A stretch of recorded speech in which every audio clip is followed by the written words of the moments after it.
ہی نہیں بگاڑ سکتے، لیکن زہریلا سانپ بڑی تیزی سے ان کا پیچھا کر رہا تھا۔ شہزادیاں بانپ رہی تھی مگر جان بچانے کے لیے رک نہیں سکتی تھی۔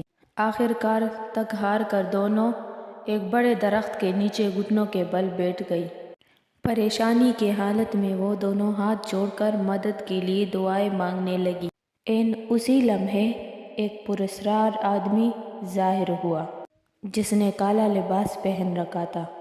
دونوں پہلے تو حیران ہو گئی، اس کے بعد اس آدمی سے التجا کرنے لگے، اے پراسرار آدمی، کیا آپ ہماری مدد کر سکتے ہیں؟ کیا آپ ہمیں اس مشکل سے بچا سکتے ہیں؟ کیوں نہیں، ضرور، میں ضرور آپ کی مدد کروں گا، میں آپ کی مدد کے لیے ہی تو آیا ہوں یہاں۔ یہ کہتے ہوئے پراسرار آدمی گھوڑے پر سوار ہوا اور خوفناک جانور کی طرف بڑھنے لگا۔ پراسرار آدمی کو دیکھ کر جانور گھنے جنگل میں غائب ہو گئے۔ شہزادیاں بہت خوش ہو گئی اور پراسرار آدمی کا شکریہ ادا کرنے لگی۔